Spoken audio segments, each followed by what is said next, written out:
Hello, and a good evening to you. So, I thought I'd bring us a practice that is one that is challenging and universal. There's a reason why they say patience is a virtue, because it's challenging. It is very challenging for each and every one of us as humans to find that calm, to find those moments of just slowing ourselves down and finding patience. So, knowing that that is so, let's dig in a little bit to patience versus impatience and how we might foster a little bit more control over ourselves during those circumstances that tend to push us and evoke sensations physically and emotionally that maybe we would want maybe a little less frequently. So, with that, patience is the ability for us to stay calm while we're waiting for an outcome. Yeah, and it's something we need or we want. That could be at work, that could be in your personal life. And according to research by psychologist Sarah Schneiker, spelled Schnitker, it comes in three main varieties. It's helpful to break it down. There's the interpersonal patience, that's obviously patience with other people and their demands, their needs, and their quote unquote failings. We're going to put that in quotes. Number two is life hardship patience, meaning that these are the spaces where we need perseverance, whether it's to work through a serious setback that we have had, or whether it is to put energy and effort towards our ability to work towards a long-term goal, something that is rewarding and fulfilling, but it just takes time and energy and effort sustained, so perseverance. The third is daily hassles patience. Just as it sounds, this is the circumstances that are outside of our control, whether it's waiting in a line, going through traffic, waiting for that file to download, whatever it is. These are things that just are outside of your immediate control. They may be mundane, and they're just there. And I know it feels sometimes like the universe is conspiring, and you wonder why there are so many in one day. Or is it that we're bringing something to that conversation, a mindset or a physical way that we are feeling and taking care of ourselves or not, that can maybe make it feel like that? So what are some practices and skills that are helpful with those three places that I just mentioned? Some very things that make complete sense, right? We know that when we're working with other people, having a real sense of empathy and compassion for what they may be going through, and recognizing also in that conversation our listening, really listening, having that skill to pay attention to what's underneath, what their emotions, their tone, and even their physical energy. Asking questions, being curious about what's happening there, rather than immediately going to judgment or taking it so personally. Part of that is self-awareness, right? So we're having to have some self-awareness and emotional intelligence around what am I saying or doing that is either helping this conversation or contributing to a sense and a dynamic that this is frustrating or causing upset for me or them or both. Another might be that we're just bringing a sense of wanting to bring sustainable energy to circumstances, that perseverance piece, whether it's to push through the challenging emotions that come with a setback, the frustration, whether it's grief, or it's sustained energy towards a long-term goal, right? So not necessarily something negative. This is focus. This is where we need to really bring in a concept of sustained attention, which again is going to require that we really are attending to our self-care along the way and being patient with ourselves as we do so. Compassion with ourselves can really help with this. So compassion practices really can fortify our self-discipline, our self-awareness, and maybe decrease some of the judgment that can come along with the whole experience. So impatience being the flip side, is just a feeling then maybe of frustration that can happen when our needs, our wants are feeling maybe ignored or delayed. And we know that there's lots of different physical and emotional feelings that come with impatience, and those can be everywhere from anger to feelings of genuine anxiety to upset, really getting to the point of tears. We've all experienced this. I know we have, where we're so frustrated to the point of tears.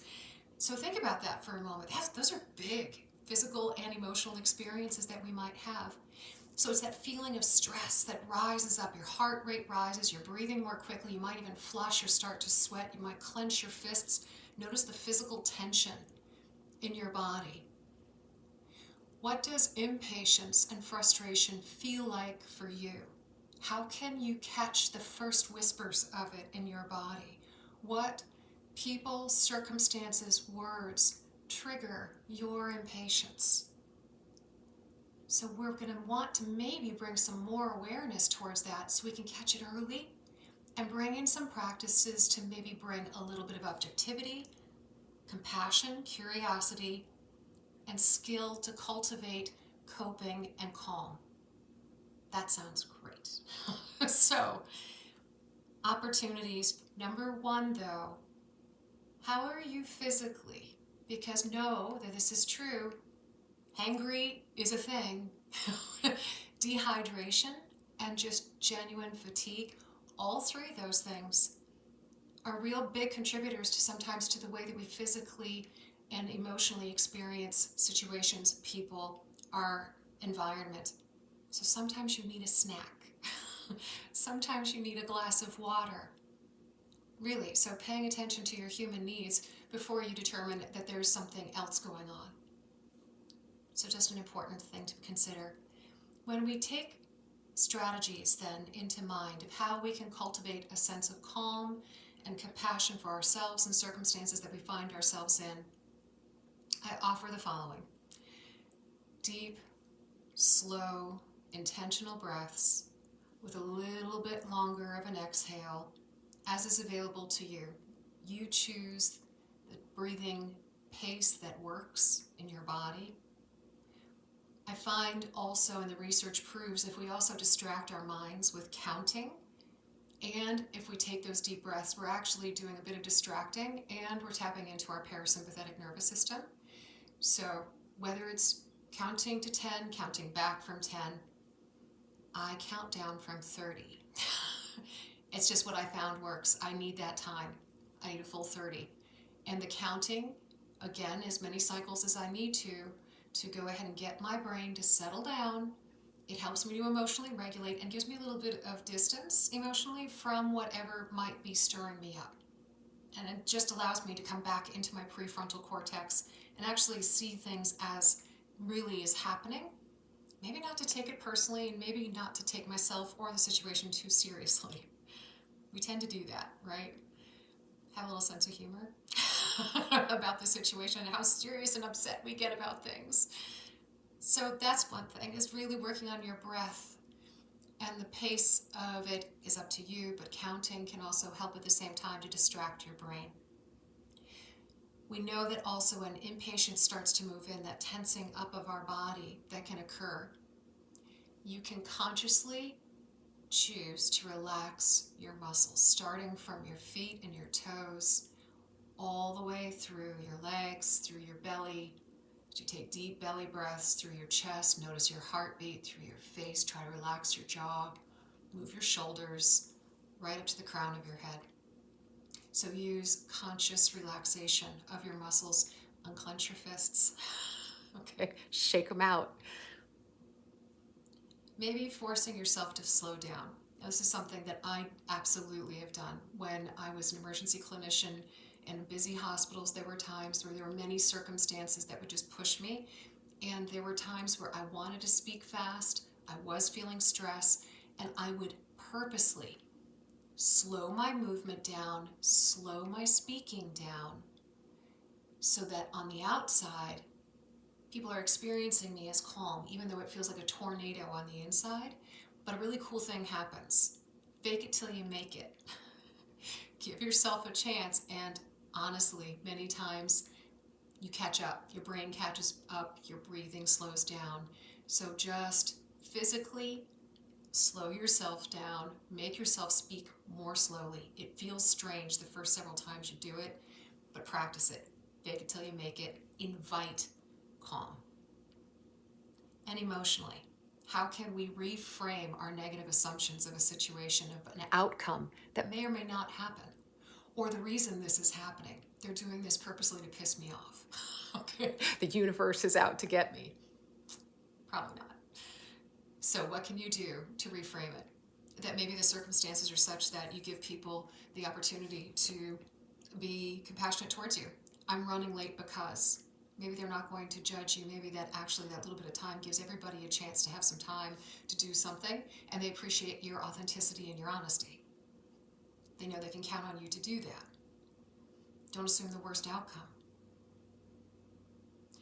So patience takes a bit of humility and practice and cultivation and a whole lot of compassion, but it's worth it. Impatience is stress.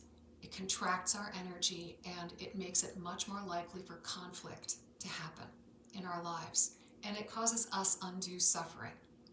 So if we can mitigate that a bit, even in small ways, less suffering, better.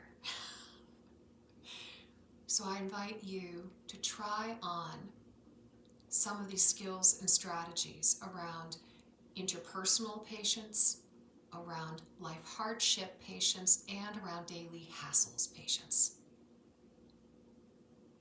I wish you luck. I wish you a heap of compassion as for yourself and for others as you do this.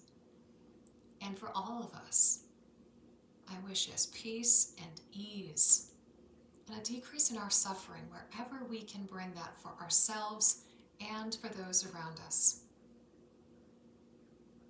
Happy practices to you, and until next time, be well.